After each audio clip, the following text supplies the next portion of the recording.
وسلام على عباده الذين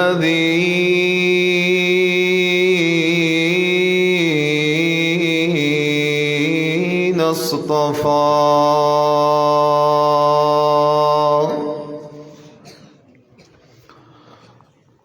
خصوصا على سيد الرسل وخاتم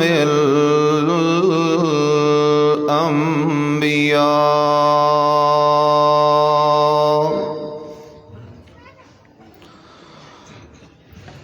أما بعد فأعوذ بالله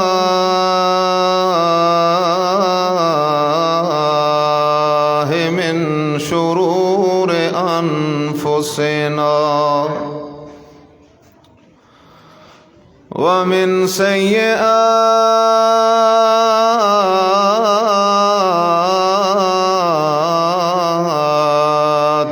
أعمالنا.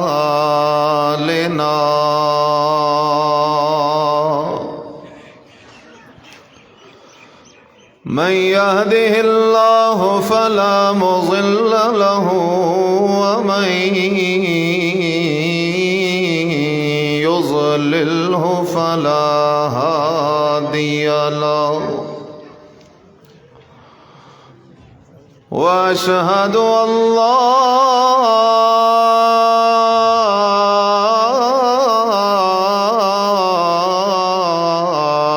إله إلا الله. وأشهد أن سيدنا وسندنا وحبيبنا وحبيب ربنا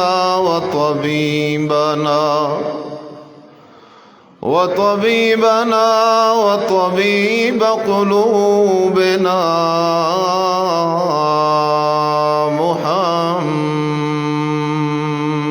محمد عليه الصلاة والسلام. قال الله تبارك وتعالى في كتابه المجيد: بسم الله الرحمن الرحيم. ألف لام را. كتاب أحكمت آياته ثم فصلت من لدن حكيم خبير. الله تعبدوا إلا الله إنني لكم منه نذير وبشير. وعن ابن مسعود رضي الله تعالى عنه قال رسول الله صلى الله عليه وسلم: من قرأ حرفا من كتاب الله تعالى فله به حسنة والحسنة بعشر أمثالها. إن الله وملائكته يصلون على النبي يا أيها الذين آمنوا صلوا عليه وسلموا تسلیما.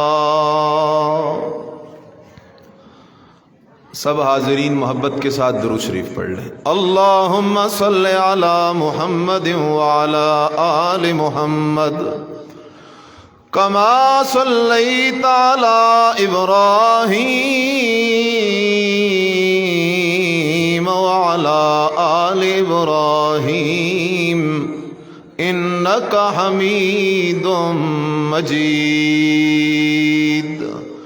اللهم بارك على محمد وعلى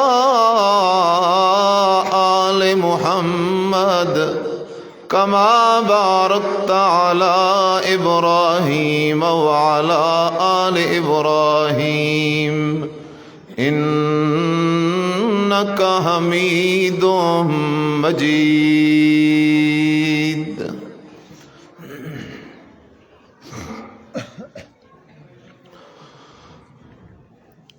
توحید کی امانت سینوں میں ہے ہمارے، توحید کی امانت سینوں میں ہے ہمارے، آسان نہیں مٹانا نام و نشان ہمارا. توحید تو یہ ہے کہ خدا حشر میں کہہ دے یہ بندہ دو عالم سے خفا میرے لیے ہے. سبحان ربک رب العزت عما یصفون وسلام علی المرسلین والحمد للہ رب العالمین.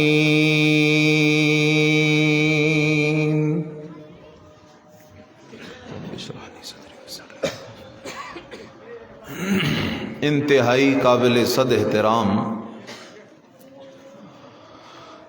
محض مفصل مخلص علماء کرام، عوام، دوست، بھائیوں، بزرگوں، السلام علیکم ورحمۃ اللہ وبرکاتہ. آپ سب ساتھی جواب دیں، السلام علیکم ورحمۃ اللہ وبرکاتہ.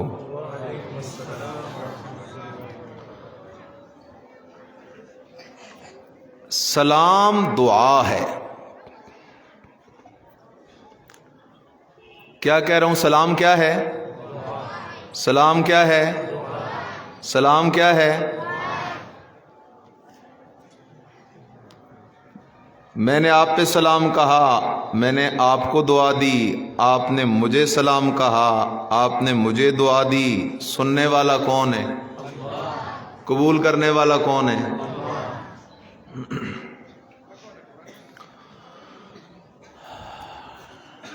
سب سے پہلے تو میں دارہ حاضہ کے ذمہ داران، علماء کرام، اساتذہ، انتظامیہ، معاونین، موافقین، محبین کو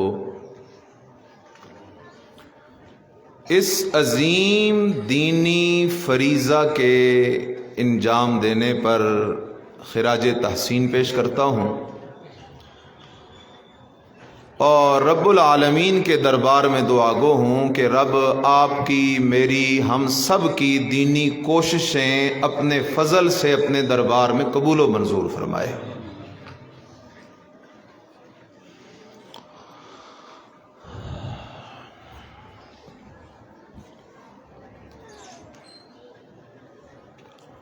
حدیث پاک میں آتا ہے، نبی علیہ السلام نے فرمایا کہ جس طرح لوہے کو زنگ لگ جاتا ہے، اسی طرح انسان کے دل کو بھی زنگ لگ جاتا ہے.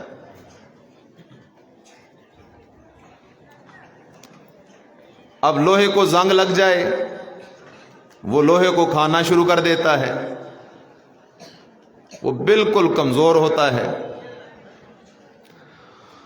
اور دل کو جب زنگ لگ جاتا ہے تو وہ دل سے ایمان کو، انبیاء کی محبت کو، اولیاء کی محبت کو، امانت کو، دیانت کو آہستہ آہستہ ختم کرتا ہے.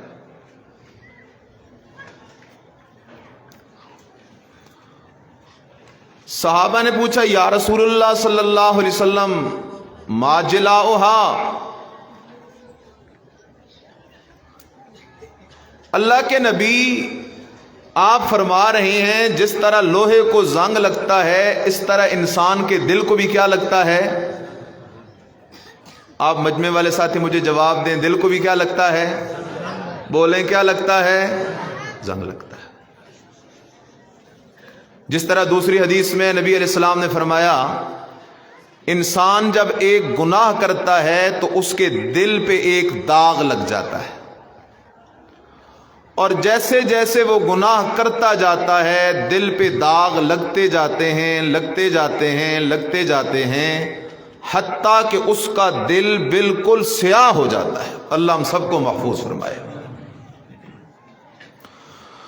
صحابہ نے پوچھا یا رسول اللہ صلی اللہ علیہ وسلم، یا رسول اللہ، سب کو صلی اللہ علیہ، بولیں بولیں صلی اللہ علیہ۔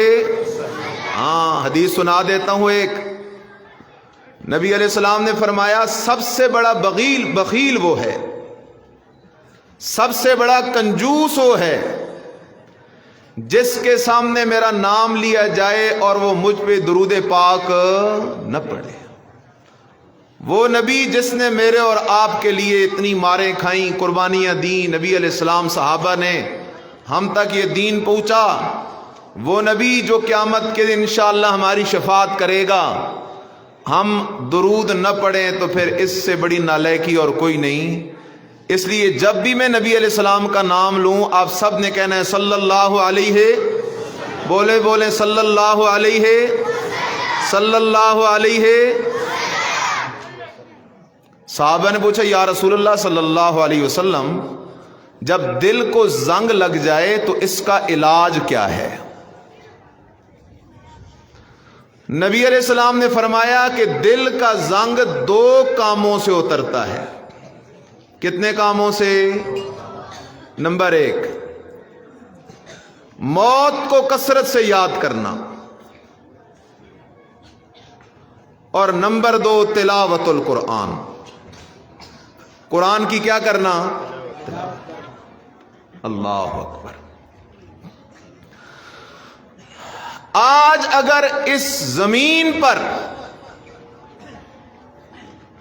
کوئی کتاب سب سے مظلوم کتاب ہے تو اس کا نام قرآن ہے۔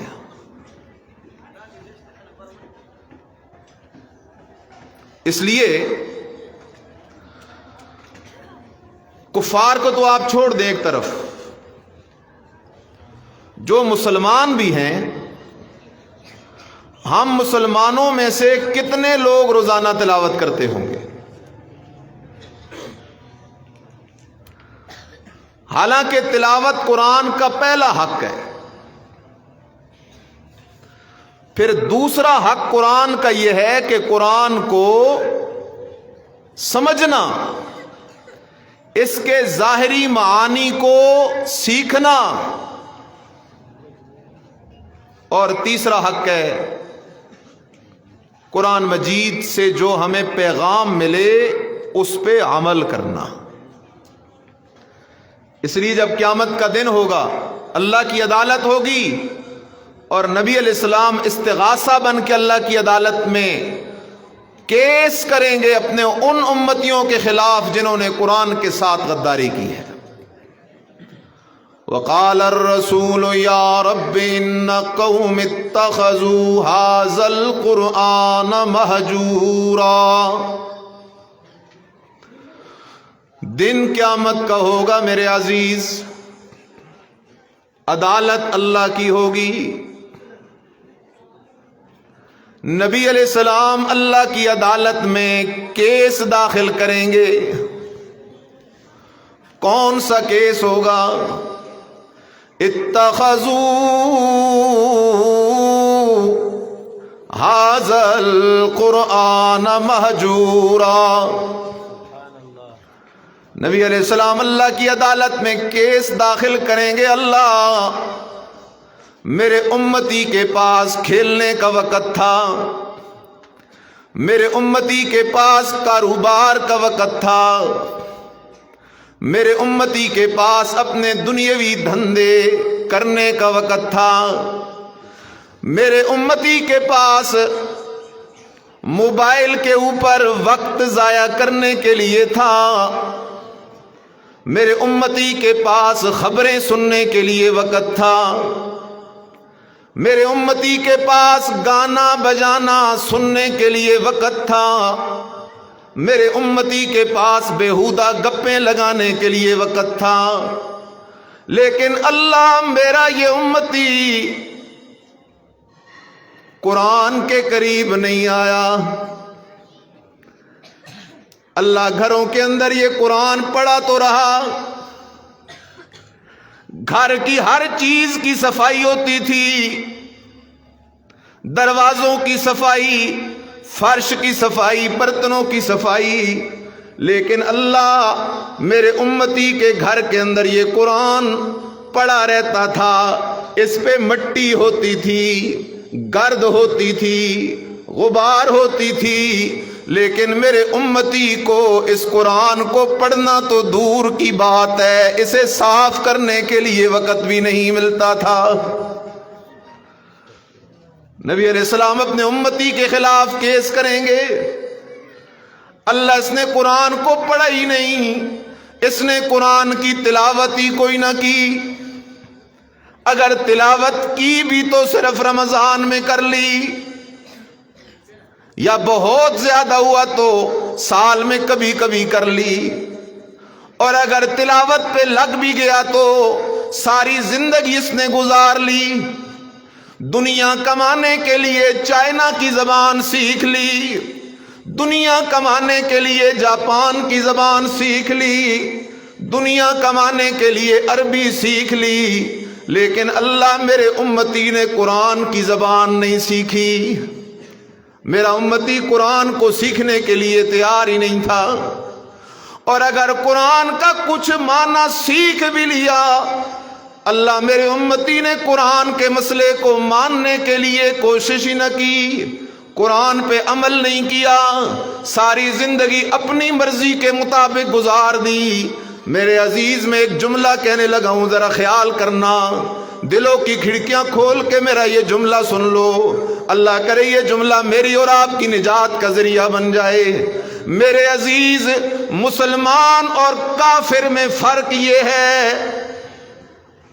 کس میں مسلمان اور، آپ بولے مسلمان اور کافر میں فرق یہ ہے، کافر اپنی مرضی والا ہوتا ہے، مسلمان اللہ کی مرضی والا ہوتا ہے۔ کافر اپنے طریقوں پہ چلتا ہے، مسلمان آمنہ کے لال کے طریقوں پہ چلتا ہے۔ میرے عزیز ذرا خیال کرنا، قرآن بڑی مظلوم کتاب ہے۔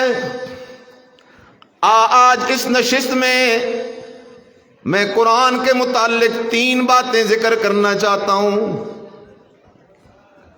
اللہ ان 3 باتوں پہ مجھے آپ سب کو عمل کی توفیق نصیب فرمائے۔ کہہ تو دو آمین۔ گھر سے لڑ کے تو نہیں آئے؟ اللہ اکبر، بولنا چاہیے، دین کی مجلس میں بولنا چاہیے۔ یہ آمین کہو، کیا معلوم قبولیت کا وقت ہو، اللہ دعا قبول کر لے۔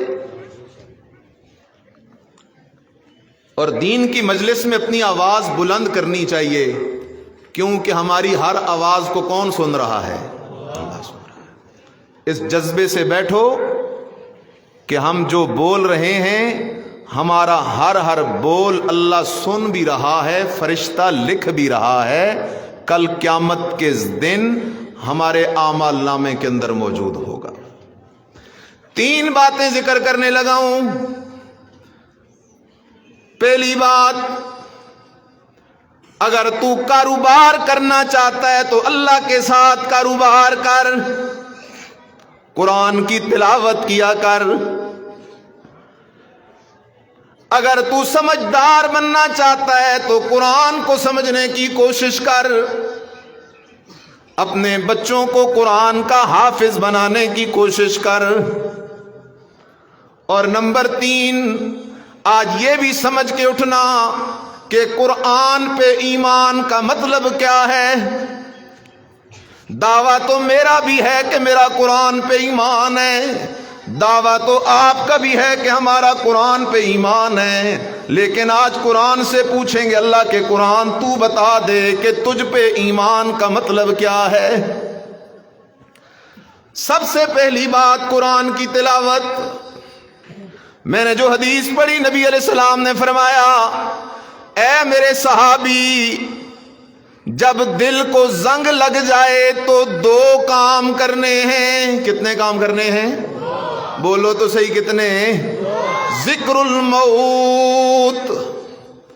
پہلا کام کثرت سے موت کو یاد کرنا ہے. اللہ اکبر. کثرت سے کسے یاد کرنا ہے؟ موت کو یاد کرنا ہے.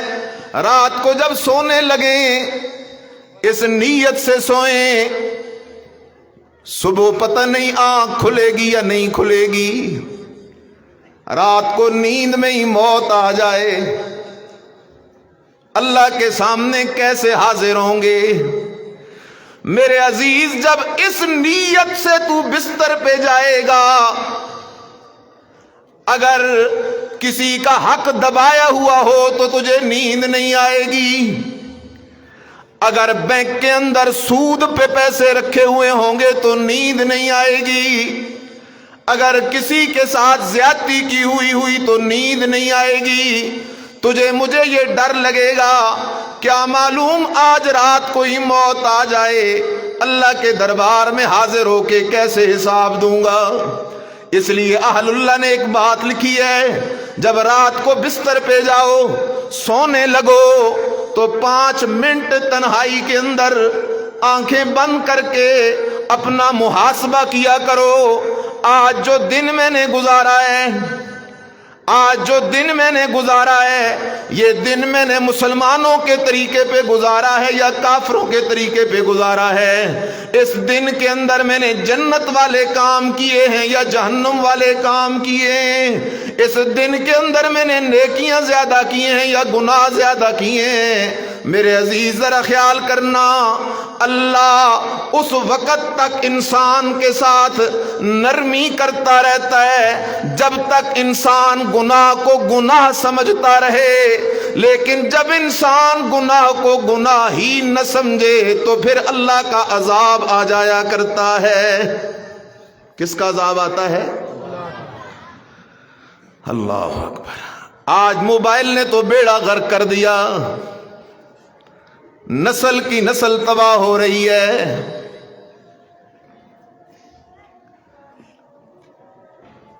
ایک بندہ نشہ کر رہا ہو،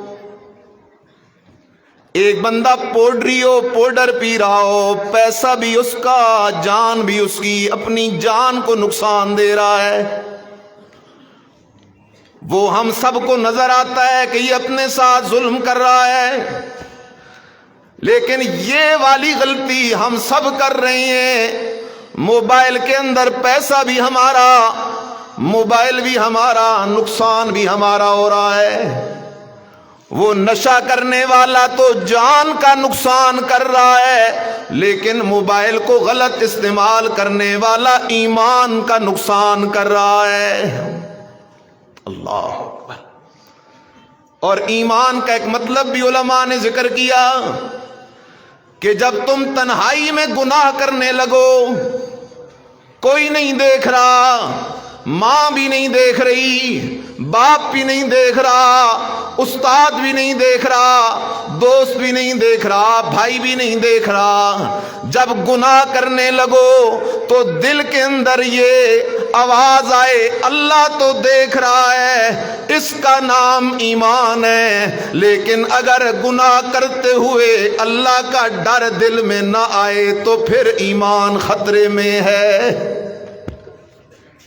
اس لیے میرے عزیز خیال کر، فرمایا دلوں کی صفائی کے لیے 2 کام ہیں. ذکر الموت، موت کو کثرت سے یاد کرنا، اور دوسری چیز فرمایا تلاوت القرآن. کس کی تلاوت کرنا؟ یہ پیچھے والے میرے بھائی بولیں کس کی تلاوت کرنا؟ قرآن کی تلاوت کرنا. اللہ اکبر. اللہ، ہم قرآن کی تلاوت کریں گے تو ہمیں کیا ملے گا؟ آ جاؤ. حضرت ابن مسعود رضی اللہ تعالیٰ عنہ فرماتے ہیں نبی علیہ السلام نے فرمایا من قرأ حرفا من کتاب اللہ تعالی جو بندہ قرآن کا ایک حرف پڑھتا ہے، ایک حرف کی تلاوت کرتا ہے، اس ایک حرف کی تلاوت کے بدلے میں اسے ایک ایسی نیکی ملتی ہے جو 10 نیکیوں کے برابر ہو۔ ایک ایسی نیکی ملتی ہے جو 10 نیکیوں کے کیا ہو؟ برابر ہو۔ پھر فرماتے ہیں لا اقول الف حرف، میں یہ نہیں کہ لا اقول الف لام میم حرف، میں یہ نہیں کہتا کہ الف لام میم ایک حرف ہے، بلکہ الف ایک حرف ہے، لام دوسرا حرف ہے، میم تیسرا حرف ہے۔ آپ سب کہو ذرا الف لام میم، کہو الف لام میم، الف لام میم۔ 3 دفعہ کہا تو 90 نیکیاں مل گئیں۔ کتنی نیکیاں مل گئیں؟ 90 نیکیاں مل گئیں۔ کل قیامت کے دن ایک نیکی کے لیے بندہ روئے گا، چلائے گا، باپ بھی بھاگے گا، ماں بھی بھاگے گی، بھائی بھی بھاگے گا، سب بھاگیں گے کہیں ہمارا رشتہ دار ہم سے نیکی نہ مانگ لے۔ آج اللہ نیکیاں دے رہا ہے، ہم لے نہیں رہے، کل ملیں گی نہیں، ہم رو رہے ہوں گے، تڑپ رہے ہوں گے۔ اللہ اکبر، سب کہہ دو ذرا سبحان اللہ۔ اب میں ایک بات کرنے لگا ہوں، آپ کی توجہ چاہیے۔ میں ایک سوال کرنے لگا ہوں، اس دنیا میں سب سے عظیم لوگ کون ہیں؟ میرا سوال ہے۔ آج یورپ نے سازش کی، مغرب نے سازش کی، مغرب کے ایجنٹوں نے سازش کی، اور عالم، قاری، طالب العلم، حافظ قرآن کو لوگوں کی نظروں میں گرانے کی کوشش کی۔ میرے عزیز ذرا خیال کرنا، اس دنیا میں سب سے زیادہ عزت والا کون ہے؟ ذرا توجہ کرنا، جو عہدے پہ بیٹھا ہے وہ عزت والا نہیں، جو کرسی پہ بیٹھا ہے وہ عزت والا نہیں، اگرچہ وہ اپنی جگہ قابل احترام ضرور ہیں، ہم کسی کی تنقیص نہیں کرتے۔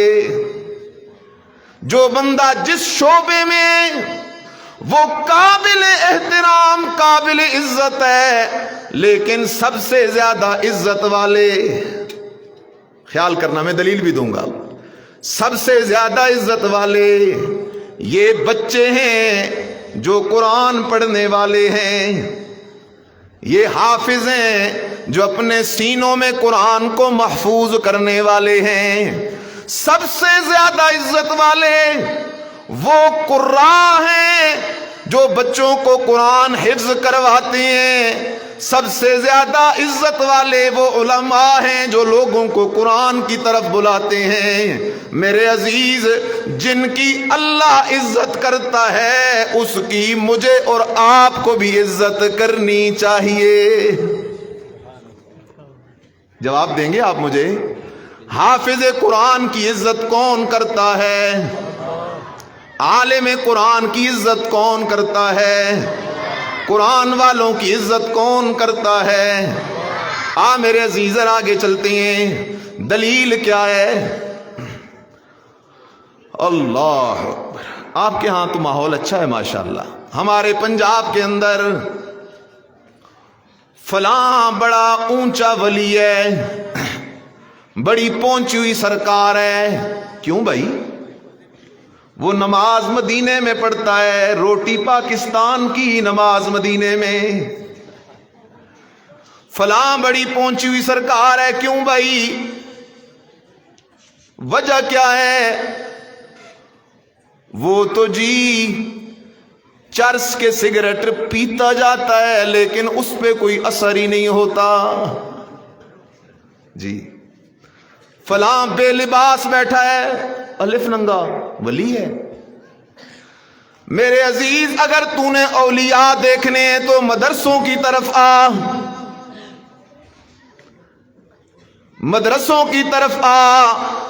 جو بچہ صبح نماز سے پہلے اٹھتا ہے، جو استاد صبح نماز سے پہلے اٹھتا ہے اور قرآن پڑھنا شروع کرتا ہے، قرآن پڑھانا شروع کرتا ہے، قرآن پڑھتے پڑھتے پڑھاتے پڑھاتے رات ہو جاتی ہے، اگر یہ اللہ کا ولی نہیں تو پھر کون اللہ کا ولی ہے؟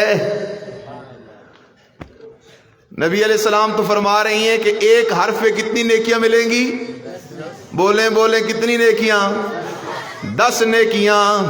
اب آؤ نہ ذرا یہ بچہ اور اس کا استاذ، یہ علماء، یہ طلباء جو سارا دن قرآن پڑھتے پڑھاتے رہتے ہیں، لے آؤ کوئی کیلکولیٹر، ان کی نیکیوں کا حساب تو لگاؤ. اللہ قبول فرمائے. اس لیے میرا عزیز خیال کر، دوسری حدیث کی طرف جا رہا ہوں. نبی علیہ السلام نے فرمایا ان اللہ یرفع بہذا الکتاب اقواما ویضع بہ آخرین. اور لوگو اگر عزت چاہتے ہو تو قرآن کے قریب آؤ. ان اللہ یرفع بہذا الکتاب. عزت دولت سے نہیں، عزت عہدے سے نہیں، عزت کرسی سے نہیں، اللہ اکبر. عزت ہے قرآن سے.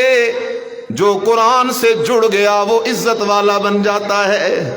ان اللہ یرفع بہذا الکتاب اقواما ویضع بہ آخرین. اس لیے میرا عزیز خیال کرنا، اس بات کو ذرا سمجھنا، قرآن کی تلاوت کوئی چھوٹی عبادت نہیں، بہت عظیم عبادت ہے، بہت عظیم عبادت ہے.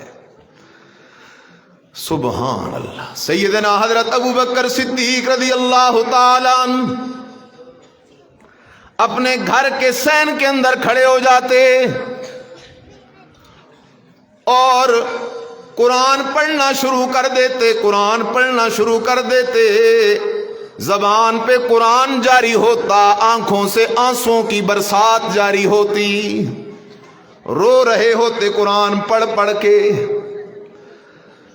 اور مکے کی عورتیں، وہ مشرکین مکہ، وہ کھڑے ہو کر دیکھ رہے ہوتے کہ ابو بکر صدیق کو کیا ہو گیا ہے.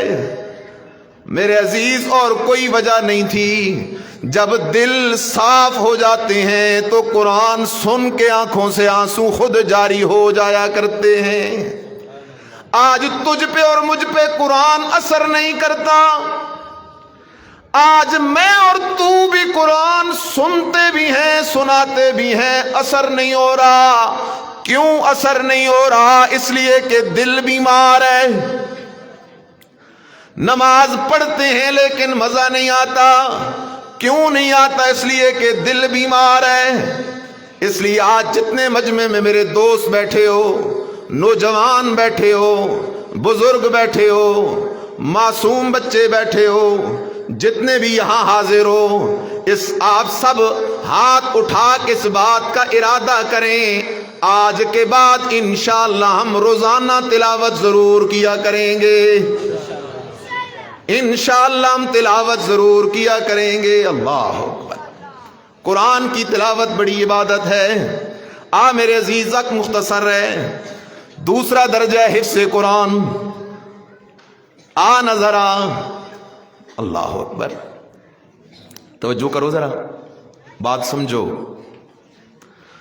آج ہر بندہ چاہتا ہے کہ میرا بیٹا ڈاکٹر بن جائے. اگرچہ ڈاکٹر بننا کوئی بری بات نہیں ہے، اچھی بات ہے، لیکن میں جو بات سمجھانا چاہتا ہوں وہ آگے آ رہی ہے. کیوں؟ اس لیے کہ وہ ڈاکٹر کا باپ بننے میں فخر محسوس کرتا ہے. آج ہر بندہ چاہتا ہے کہ میرا بیٹا وہ انجینئر بن جائے، میرا بیٹا جنرل بن جائے، کرنل بن جائے، میجر بن جائے. کیوں؟ وہ اس بات میں فخر محسوس کرتا ہے. آج ہر بندہ چاہتا ہے میرا بیٹا کسی بڑے عہدے پہ پہنچ جائے تاکہ میری عزت کا باعث بنے. اللہ اکبر. آنا میرے عزیز، میں تجھے نبی علیہ السلام کی ایک حدیث سنا دیتا ہوں، ذرا اس کو سننا تاکہ تجھے اور مجھے دنیا اور آخرت دونوں جہانوں کی عزت نصیب ہو جائے۔ عزت بھی بڑی عجیب عزت ہے۔ نبی علیہ السلام نے فرمایا من قرأ القرآن وعمل بما فیہ، جس بندے نے قرآن پڑھا، قرآن کو یاد کیا، پھر قرآن پڑھتا رہا، کیونکہ دوسری حدیث میں ہے ایک بندے نے قرآن حفظ تو کر لیا، ایک بندے نے قرآن سیکھ تو لیا، لیکن آگے سکھاتا نہیں، دنیا کے دھندوں میں لگ گیا ہے۔ اس کی مثال اس تھیلی جیسی ہے جس میں کستوری کی خوشبو موجود ہو، لیکن اس کا منہ بند ہو، کسی کو فائدہ نہیں پہنچتا۔ اور جو بندہ قرآن سیکھ کے آگے سکھاتا ہے، نبی علیہ السلام فرماتے ہیں اس کی مثال کستوری کی اس تھیلی جیسی ہے جس کا منہ کھلا ہوا ہے، اس کی خوشبو ہر طرف پھیل رہی ہے، اور اسی لیے قرآن پڑھنے والے کی خوشبو بھی ہر طرف پھیل رہی ہے۔ کسی گھر میں قاری پیدا ہو رہا ہے، کسی گھر میں عالم پیدا ہو رہا ہے، کسی گھر میں قرآن کی تلاوت کرنے والا پیدا ہو رہا ہے۔ اس لیے میرا عزیز خیال کر، نبی علیہ السلام نے فرمایا من قرأ القرآن، جس بندے نے قرآن پڑھا، وعمل بما فیہ، اور قرآن پڑھ کر قرآن نے جو حکم کیا اس کے مطابق زندگی بھی گزاری، عمل بما فیہ۔ اس لیے جتنے حضرات بیٹھے ہیں، اگر آپ میں سے کسی کے بچے نے حفظ قرآن کیا ہے تو حفظ کے بعد اسے دنیا میں نہ ڈالنا۔ اگر آپ کا بیٹا قرآن کا عالم بن جائے تو اسے کاروبار میں نہ لگانا، اسے یہ نہ کہنا کہ کھائے گا کیا۔ ما من دابۃ فی الارض الا علی اللہ رزقها، جہان کے ہر جاندار کی روزی کا ذمہ دار کون ہے؟ وَكَأَيٍّ مِّن دَابَّةٍ لَا تَحْمِلُ رِزْقَهَا، اللہ کہتے ہیں او میرا بندہ تو بڑا پریشان ہے، ذرا خیال تو کرنا، اوپر پرندے اڑ رہے ہیں، ذرا خیال تو کرنا، جنگلات میں جانور پھر رہے ہیں، ذرا خیال تو کرنا، زمین پہ کیڑے مکوڑے پھر رہے ہیں، ذرا خیال تو کرنا، دریاؤں میں مچھلیاں تیر رہی ہیں۔ قرآن کہتا ہے لا تحمل رزقها، ان میں سے بہت سارے ایسے جانور ہیں، ایسے پرندے ہیں جو اپنی ایک وقت کی روزی بھی اٹھانے کی طاقت نہیں رکھتے، بلکہ وہ جدھر پہنچتے ہیں ادھر اللہ رزق بھی پہنچا دیتا ہے۔ اس لیے خیال کر، اگر تیرا بچہ قرآن حفظ کرے تو اسے دین میں لگا، عالم بنے تو اسے دین میں لگا، روزی کا بندوبست اللہ کرے گا۔ فقر سے پریشان نہ ہوا کر، فقر عیب نہیں، کیونکہ اکثر انبیاء نے زندگی فقر میں گزاری ہے۔ فقر عیب نہیں، ضلالت عیب ہے، شرک عیب ہے، بدعت عیب ہے، کبائر کا ارتکاب عیب ہے، سود خوری عیب ہے، بد نظری عیب ہے، چہرے پہ داڑھی نہ ہونا عیب ہے۔ اللہ اکبر، سبحان اللہ۔ اب آپ نے میری بات کا جواب دینا ہے، سب نے دینا ہے۔ یہ داڑھی کس کی سنت ہے؟ صرف ایک نبی کی نہیں، سب انبیاء کی سنت ہے۔ جاگ رہے ہو؟ نبیوں کی سنت ہے۔ اب دوسرا سوال، نبیوں کا چہرہ خوبصورت اور حسین تھا کہ نہیں تھا؟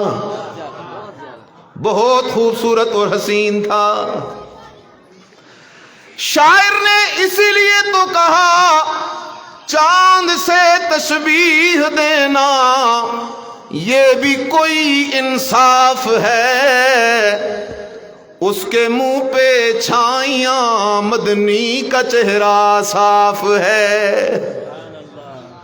نبی حسین اور ہمارا نبی سب سے احسن، نبی جمیل اور ہمارا نبی سب سے اجمل۔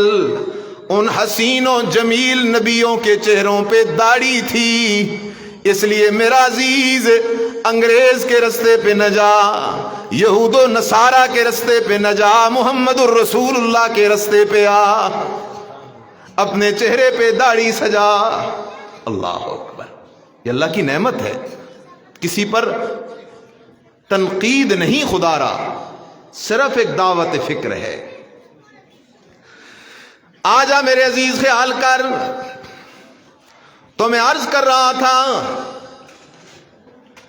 عزت چاہتا ہے تو اس عزت کی طرف آ جس کے متعلق نبی علیہ السلام نے فرمایا من قرأ القرآن وعمل بما فيه البس والداہ تاجا یوم القیامہ ضوءہ احسن من ضوء الشمس فی بیوت الدنیا۔ میرے عزیز ذرا خیال کرنا، عجیب بات آ رہی ہے۔ نبی علیہ السلام فرماتی ہیں جس کے بیٹے نے دنیا میں قرآن پڑھا اور پڑھ کر اس نے قرآن پہ عمل بھی کیا، قیامت کے دن اللہ اس بچے کے والدین کے سروں پہ ایسا تاج رکھے گا، اس تاج کی روشنی دنیا کے سورج سے بھی زیادہ ہوگی۔ سب کہو سبحان اللہ، اونچی آواز سے کہو سبحان اللہ۔ اس تاج کی روشنی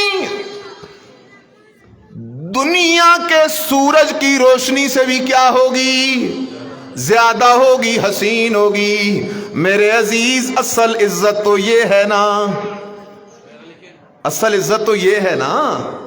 اس لیے اب دوسرا ارادہ کرو، جتنے حاضرین ہو جن کو اللہ نے اولاد سے نوازا ہے، ارادہ کرو کہ ہم اپنے بچوں کو قرآن کا حفظ کروانے کی کوشش کریں گے۔ ارادہ کرو اس بات کا، یہ بڑی نعمت ہے۔ اس لیے میرا عزیز خیال کر، قرآن کی تلاوت بھی بڑی نعمت، قرآن کا حفظ بھی بڑی نعمت، لیکن اس تلاوت سے فائدہ تب ہوگا، حفظ سے فائدہ تب ہوگا جب ہم قرآن کے پیغام کو مان لیں۔ جب تک قرآن کے پیغام کو ہم نہیں مانتے، تلاوت کا بھی کوئی فائدہ نہیں، حفظ کا بھی کوئی فائدہ نہیں۔ قرآن کا پیغام بھی تو ہے نا آخر۔ اس لیے نبی علیہ السلام نے فرمایا رب تال للقرآن والقرآن یلعنہ۔ ایک طرف فرمایا قرآن کا ایک حرف پڑھو تو 10 نیکیاں ملتی ہیں، اب دوسری طرف فرمایا بہت سارے لوگ قرآن کی تلاوت کرتے ہیں لیکن اوپر سے رحمت کی بجائے لعنت آتی ہے۔ القرآن حجت لک وعلیک۔ اب میرے عزیز خیال کرنا، قرآن کی تلاوت کا فائدہ تب ہوگا جب قرآن کے پیغام کو مانا جائے، قرآن کے حفظ کا فائدہ تب ہوگا جب قرآن کے پیغام کو مانا جائے۔ قرآن مجید کی عزت اور احترام تب صحیح معنوں میں ہوگی جب قرآن کے پیغام کو مانا جائے۔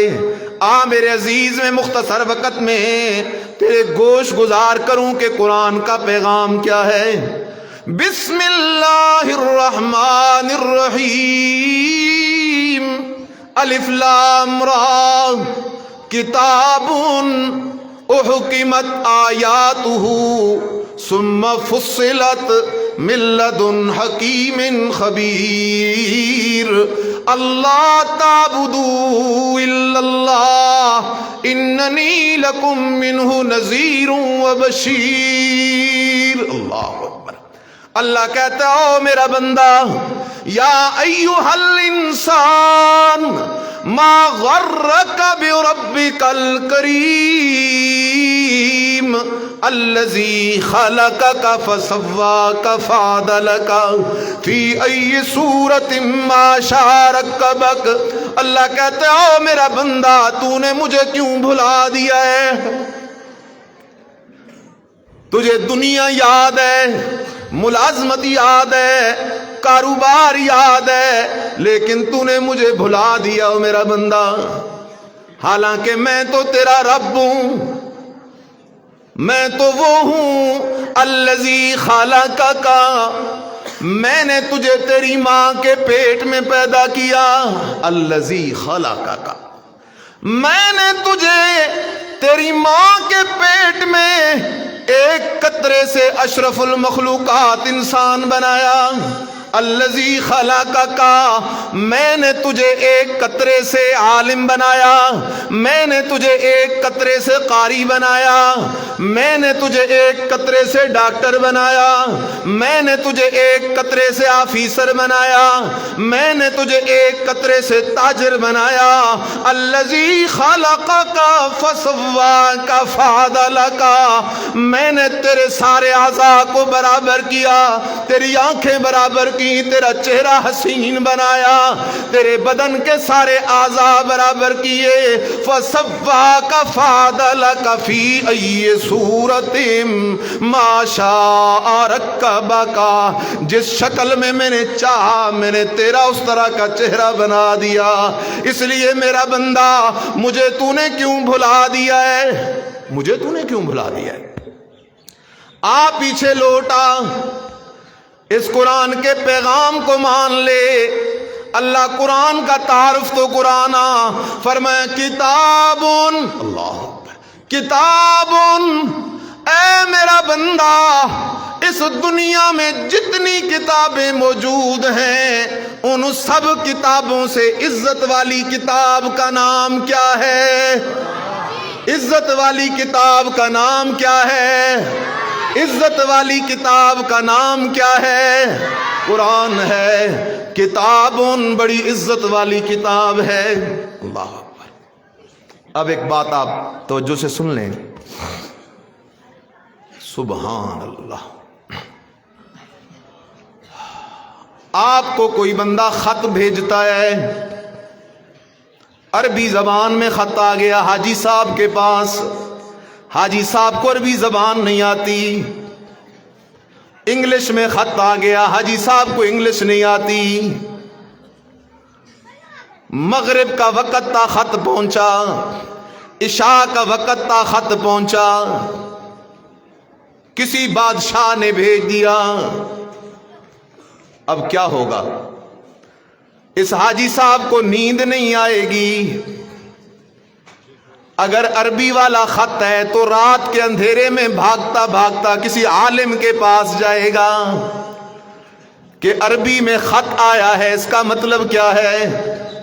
اگر انگلش میں ہے تو کسی انگلش والے کے پاس جائے گا، یہ انگلش میں خط ہے، اس کا مطلب کیا ہے؟ میرے عزیز میرے جملے کو دل کے اندر جگہ دینا.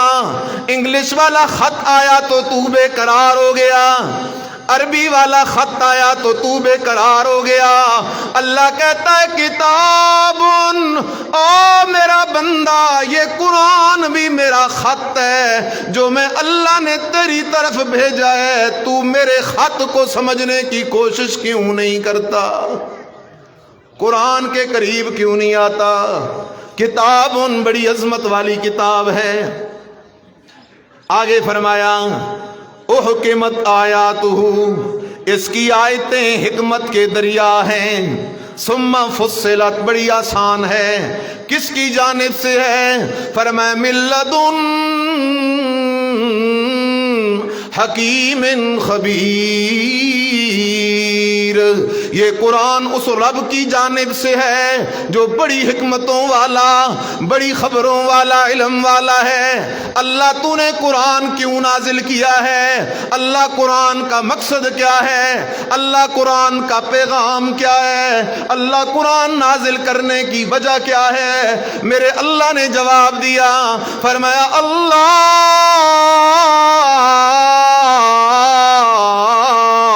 تعبدوا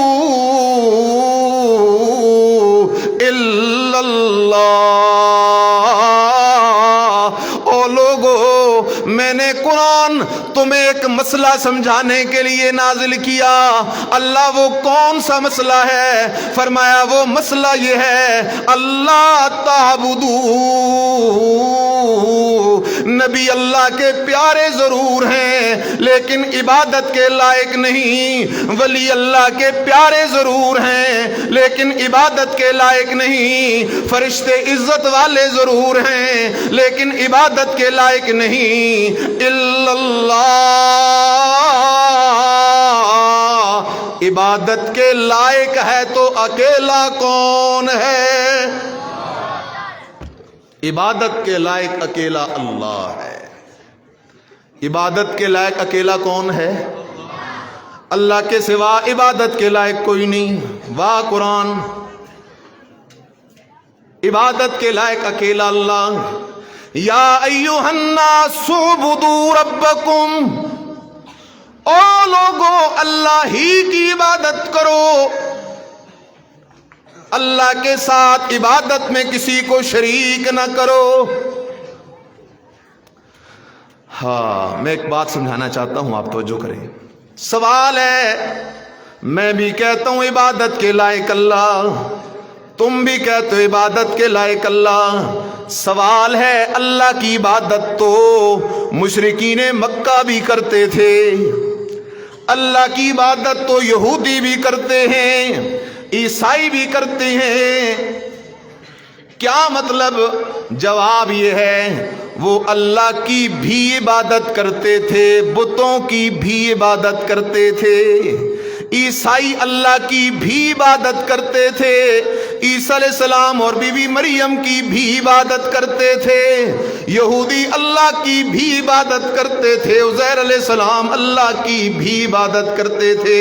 اور قرآن کا پیغام، ساری آسمانی کتابوں اور صحیفوں کا پیغام، سارے نبیوں کا پیغام یہ ہے اللہ تعبدو الا اللہ، عبادت اللہ ہی کی کرنی ہے۔ عبادت اللہ، بولو بولو، عبادت اللہ، عبادت اللہ ہی کی کرنی ہے، اس لیے کہ ہی والا مومن ہے، بھی والا مشرک ہے، ہی والا توحیدی ہے، بھی والا شرک کا بیمار ہے۔ اس لیے میں عبادت کی ذرا وضاحت کرنے لگا ہوں۔ اب آخری میرے جملے ہیں، خدا را ذرا آپ نے جواب دینا ہے۔ سجدہ صرف کس کے لیے؟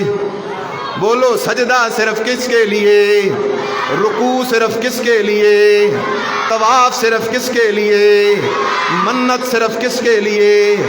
منوت صرف کس کے لیے؟ چڑھاوا صرف کس کے لیے؟ نظر صرف کس کے لیے؟ نیاز صرف کس کے لیے؟ مصیبتوں میں پکارنا صرف کس کے لیے؟ اللہ کے لیے۔ اس لیے کہ عبادت کی 3 قسمیں ہیں۔ عبادت کی کتنی قسمیں ہیں؟ بدن والی عبادت، سجدہ کر رہا ہے تو عبادت ہے، اللہ کو کرے گا تو ایمان ہے، قبر کو کرے گا تو شرک ہے۔ رکوع کر رہا ہے عبادت ہے، اللہ ہی کا کرے گا تو ایمان ہے، کسی قبر پہ جھکے گا تو شرک ہے۔ نظر نیاز منت منوت عبادت ہے، اللہ ہی کے نام پہ دے گا تو عبادت ہے، کسی قبر والے کے نام پہ نظر دے گا، نیاز دے گا، منت دے گا، منوت دے گا، چڑھاوا دے گا، کسی قبر والے کے نام پہ بکرا ذبح کرے گا تو شرک ہے، کیونکہ تو نے اللہ کا حق قبر والے کو دے دیا۔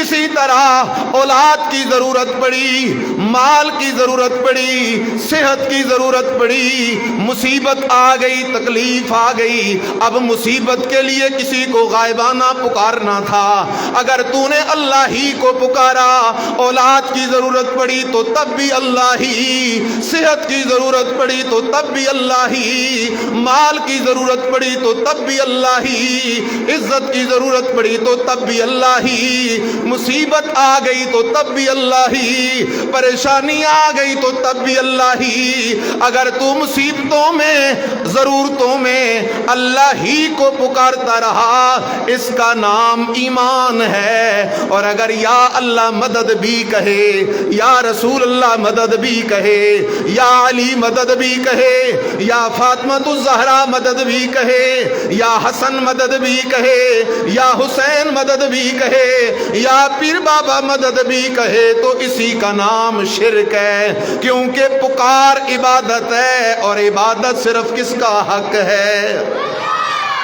اللہ کا حق ہے۔ اللہ تعبدوا الا اللہ۔ آخری جملہ کہہ رہا ہوں، اجازت چاہنے لگا ہوں، آخری جملہ کہہ رہا ہوں، میرے عزیز ذرا خیال کرنا، میرے جملے کو اگر آپ میرے ساتھ دہرائیں تو میرے آنے کا مقصد پورا ہو جائے گا۔ ایمان یہ ہے کہ عبادت صرف اللہ کی کرنی ہے۔ ایمان یہ ہے کہ عبادت صرف دودھ کی دو قسمیں ہیں۔ دودھ کی کتنی قسمیں ہیں؟ کتنی قسمیں ہیں؟ ایک خالص دودھ، ایک ملاوٹ والا دودھ۔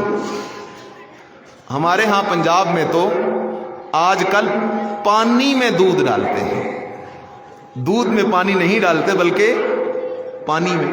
آپ کے ہاں تو ایسے نہیں ہوگا۔ ایک دودھ ملاوٹ والا، ایک دودھ خالص۔ اللہ توجہ کرنا، اگر دودھ کے اندر ایک قطرہ پیشاب کا گر جائے تو کوئی پینے کے لیے تیار ہے؟ کوئی نہیں پیے گا۔ کیوں؟ یہ کہے گا میری طبیعت کے خلاف ہے، میری عزت کے خلاف ہے، میری غیرت کے خلاف ہے۔ اسی طرح میرے عزیز، عبادت اللہ کی کر اور خالص اللہ کی عبادت کر۔